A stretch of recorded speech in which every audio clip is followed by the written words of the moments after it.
Assalamualaikum warahmatullahi wabarakatuh. Alhamdulillahirabbil alamin wassalatu wassalamu ala asrofil anbiya wal mursalin sayyidina wa habibina wa syafiina wa maulana Muhammadin wa ala alihi wa sahbihi ajmain amma ba'du. Baiklah, pertama-tama marilah kita panjatkan puja dan puji syukur kita atas kehadiran Allah Subhanahu wa taala, yang mana berkat rahmat dan hidayahnya lah kita dapat bertemu pada kesempatan kali ini. Tak lupa pula kita aturkan sholawat kepada junjungan Nabi kita, yakni Nabi besar Muhammad Sallallahu Alaihi Wasallam, dengan bersama-sama mengucapkan Allahumma sholli ala Sayyidina Muhammad wa ala ali Sayyidina Muhammad.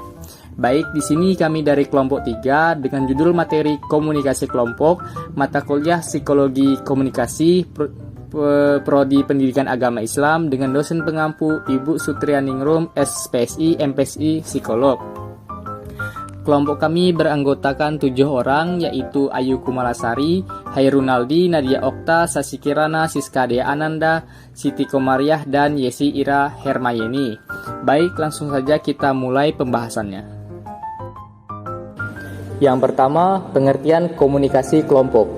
Komunikasi kelompok atau group communication berarti komunikasi yang berlangsung antara seorang komunikator dengan sekelompok orang yang jumlahnya lebih dari 2 orang.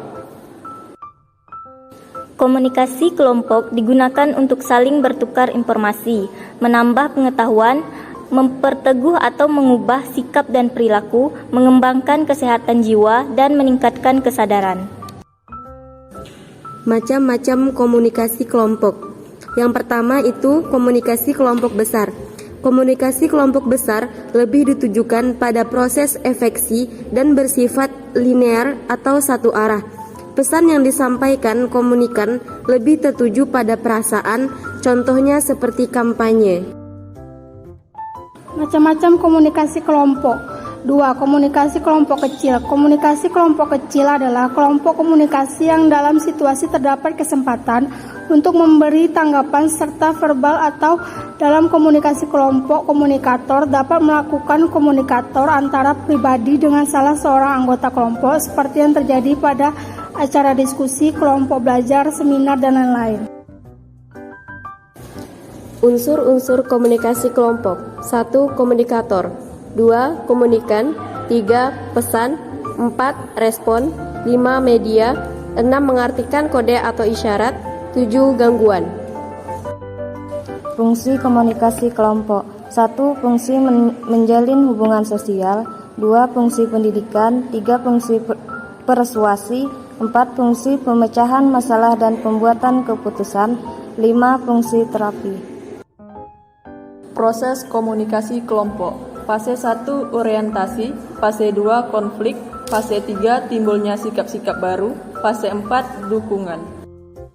Baiklah, selanjutnya akan kami tampilkan contoh praktek dari komunikasi kelompok. Silahkan disimak. Puasa dalam agama Islam ialah menahan dari makan dan minum, dari terbitnya fajar hingga tenggelamnya matahari. Nah, setelah kita mengetahui arti puasa, sebaiknya jika kita membaca niat puasa terlebih dahulu. Mari sama-sama kita membaca. 1, 2, 3. Bismillahirrahmanirrahim.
memperkenalkan satu orang.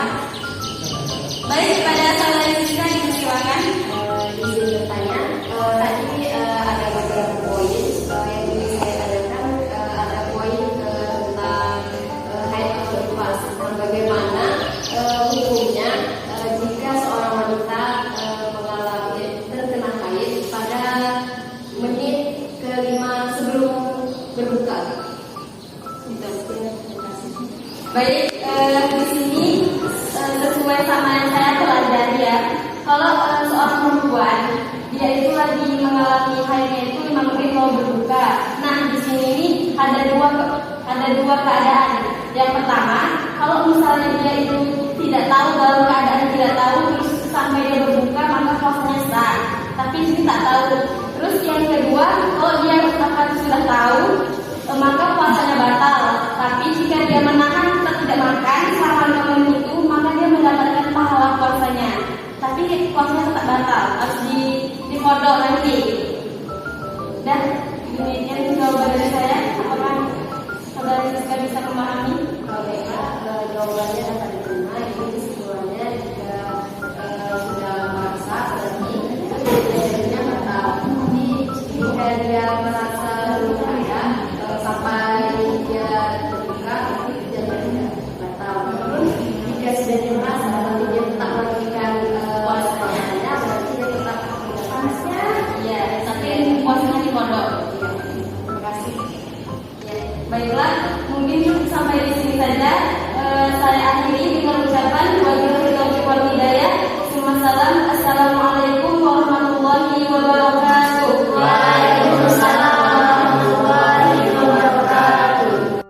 Nah, itu dialah contoh dari komunikasi kelompok. Semoga apa yang ditampilkan dapat menambah wawasan kita semua. Berikutnya akan kami tampilkan identitas anggota kelompok kami, yaitu Ayu Kumalasari, Hairunaldi, Nadia Okta, Sasi Kirana, Siska Dea Ananda, Siti Komariah, dan Yesi Ira Hermayeni. Mungkin hanya itu sajalah yang dapat kami presentasikan pada kesempatan kali ini. Saya selaku perwakilan dari kelompok 3 mohon maaf apabila terdapat kesalahan dan kehilapan dalam penyampaian kami tadi. Kami mohon maaf sebesar-besarnya. Terima kasih atas perhatiannya. Wabillahi taufik wal hidayah. Wassalamualaikum warahmatullahi wabarakatuh. Bebas yang tidur di angkasa.